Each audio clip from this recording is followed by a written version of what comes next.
Monster RX 93.1. Time for the top 10 for today. I know. Okay, here we go. So we've got our top 10. Yung totoo din. So let's start off with let's see. Whew. Okay. Coming from Camilo, yung totoo din. Lumabas ka na ba ng bahay na kumanda? Commando. Ever? No. Ever? Ever? No. Really? No. Why? Why would I do that? You know, when I was in high school, we had like Ayun, nakawan ka ng bandi, diba? grade school. Grade school. But Nakawan siya ng bandi. there was a day where some of the girls, because I went to an all-girls school, and they would like dare each other to just like go commando or like that. Wala. Nothing You've like never that. gone commando? No. Ever? Hindi, kasi the best way is when a girl dresses up. Yeah. So, NPL, Yeah. para no panty line. Yeah. So, panty. There are dresses, diba? That Sleeveless. Ay, di ba, hindi ako nagaganon. Okay. Hindi ako nagaganon ka fit. And coming from Flirty P, how will you describe yung wholesome at pang morning radio? How will you describe your feelings for time? Horny nyo, ah. Pero iyak yan. Yeah, it doesn't make me cry. He did once. Bawi. Yeah, alam mo, I don't know if you guys have this. Natatakot ako ever to say anything nice about a relationship I'm in because we see this so often that people post pictures na unhappy. Yeah. Next thing you know, they're broken up. Yeah. I hate the thought of that. So, parang... Sige, let's just take away that fear. I don't think I've ever met anybody anybody braver than me when it comes to the truth.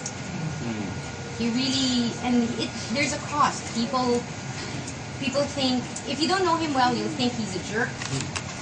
But the thing is that if you want the truth, and this is in life, in private life, and especially corporate life, he has no qualms about telling executives that they're being beep. Yeah. If you don't understand, this is, kasi di ba minsan pag higher up, they're never in the, they don't know how it's out there. Yeah. Because they're removed. Bosses can't understand the way it is. And sometimes it's the people who can see people, it's people who deal with the customers who know. And you have to make sure that the bosses understand that. And Yeah. he has no qualms about speaking the truth. As a matter of fact, straight to them. a lot of times we would get in arguments because he feels like, why can't you tell people Just what it is. just what it how is? it is, And I have to It say, makes it easier. it makes it easier. And I always have to say, because I don't want to hurt feelings. In as much as ako, I say things how I still am Consider, burdened by the feelings of others. Plus, sometimes it's really not just black and white. You know what I mean? No, yeah. That there are certain moments in your life where you kind of have to be on the gray area. Yes, yes. But I think that's it. I think that when it matters, he will tell you the truth, and his reactions to certain things, like I'll tell you one thing. Sabi ko, I'm so scared of resigning. He says, why? Sabi ko, I've never asked anybody for money except my parents. Yeah. And I've always wanted to be independent. I don't want to be someone who parang depends on others. And you know, I swear to you, he is probably the only person who took. I could have sworn if I told my friends about this, they would say, "Na, oo nga." But he said to me, "Babe, if at this point in your life you still want to be independent, you have not fully committed to our life together. I'm here because you can depend on me. And that's our life. It doesn't work without you. It doesn't work without me. Without Cougar, without Parker. We're all together. So we do have to depend on each other." And I was like, oh, no. So, mga moments like that, parang, it's a different perspective. Such a wise young man. Oo nga naman. Edison says, yung totoo din, among your co-hosts, next to you, sino ang pinaka-green? Next to you. Because you are. No. Ikaw! You know what? If Chico had said that, you would have said it was Chico. No, it's you. No, it's not. Alam mo ba, a lot of times we're Ano, talking naman, about something. you're gonna say... Chico. Gino. That's my short answer. Okay, and coming from Addison, yung totoo din, wala ka bang plano magpadagdag ng boobs? Never, ilan? Dalawa. Ilanin, no? Dalawa Ay, lang. gagawin niyang tatlo. Oh, malay mo. And also, Tricky App says, give us one juicy secret for each of your co-hosts.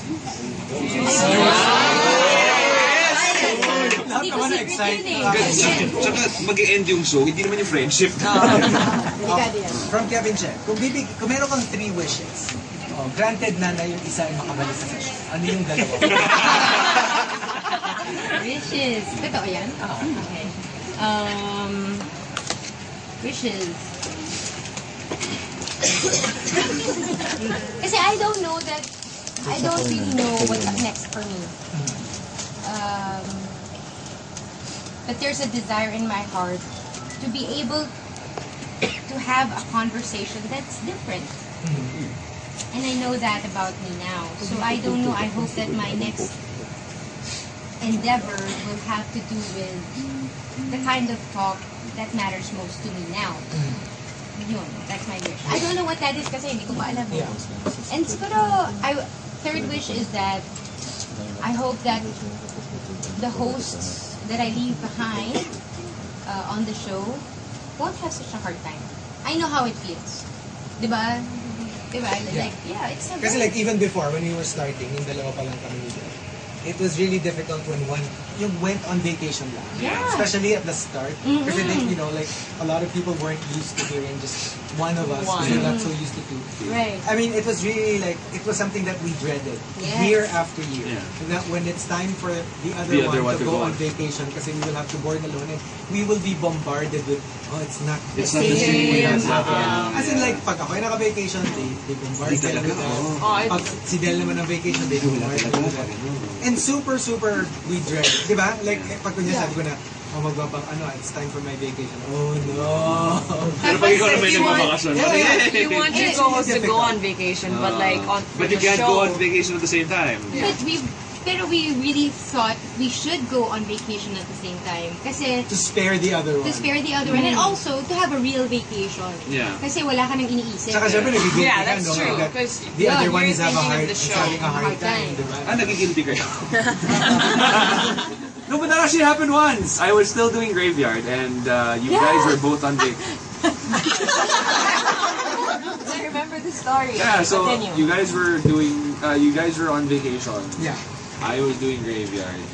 And so usually, like, by 6 a.m., ikaw lalo ka na by 5:30, you're here. Yeah. And like, it's 6 a.m. and they're both not here. Yeah. What's going on? Yeah. Turns out you guys were both on We're on vacation. vacation. So Oh, I had they to, didn't tell you? na they were, I think parang, they were supposed to let me know, but I don't know, something happened. I can't remember exactly. But yeah, so I ended up having to do like an 2 additional to 3 10 hours. or 2 to 9? 2 to 9. That's horrible. Pero nakatawa eh. Coming from Peter Kevin, totoo ba na magkakaroon ka ng TV game show? Ang title, Del or No Del? Sounded like a joke there was saying. Pero yes. Now, this is interesting. From Key and Rubber Shoes. You know, Tyler and the babies came unexpectedly in there. But before they came along, what was the plan? Grabe yung tawa. To live alone. Oh. It was a very sad life. Very. I heard. Well, that was my coping mechanism. Okay. Pero it's not an exaggeration that the centerpiece of my adult life was really the career. It was the thing that got me up in the morning. Kept you going. Parang It was your focal point. Yeah, it was really like, okay, all energy was there. But then as I was getting older and older, sabi ko, hindi yata, this is not a balanced thing in life. But it wasn't in the offing. I didn't have anybody. I was so traumatized by a relationship prior, and I didn't want to go on dates. So I just thought I'll just be the spoiler tita. Yung nag-spoil ng mga nephews and nieces, and then I'll go all around the world. Travel. That was the plan. Ordering takeout on a Sunday, 2 in the afternoon. Emo Fat says, naisip mo na ba kung ano yung final song? Because diba, if you think about it, it's your last song. I was thinking about that when you started the show. I was like, did she think about what song she wanted to play? The final song. You know, it's a symbolic thing as a Oh, DJ. I mean, I'm pretty sure you can play songs on your phone or but on air. On air. I'll play it later. Okay. So, abangas. Dami natin sila by the way. That was just Dudukot ako Yeah. Yeah. I mean, it's your last song. It's a bullshit ka. Go for gold. Coming from, let's see here, Coca Hernandez. You have to answer this. How do we get over you jumping over? You think I'm over you. Oh, well. You assume I'm over you. And the top. I need to do the top because I need to get more questions. The top, yung totoo del, comes from Fishda. Fish that says. This is a nice question. Ano sa tingin mo, and also I am judging, ano sa tingin mo ang greatest contribution mo sa radio industry? I mean, of course, other people will say their own, but from your perspective. Humor?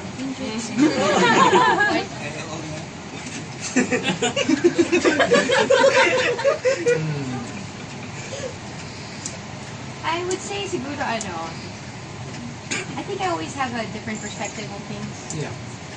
That this is why I go back to my answer na I wish that I could influence more girls or people in general. People. Siguro it's the point of view. That's I think why we like radio now. Yeah. Because each and every DJ has a unique point of view. And they're like windows to life. So if they see life a certain way and you like how they look at life, you listen a lot to them. If they are grumpy and that's their shtick and you like it, then you view life in the way like that. So siguro it's not like a greatest contribution, but it's just who you are. That's your contribution. Yeah. Like there will never be another Chico on FM radio. There will never be another Del. There will never be another Bea. There will never be another Gino because you are in yourself unique. And so that's why, for me, it's essential that you say what you need to say and do the best that you can on the show. Because let's put it into perspective. It's just a radio show. Yeah. And in everything, there are people who matter more. They save lives. Yeah. There are, people who address Doctors and poverty. plant trees. Yeah, and people who save the world. And then there's this job. Yeah. But just because this is what it is doesn't mean, You belittle it. oh, If we don't pour ourselves in. yeah, this is your spot. So do the best that you can and do the best that you can according to who you are.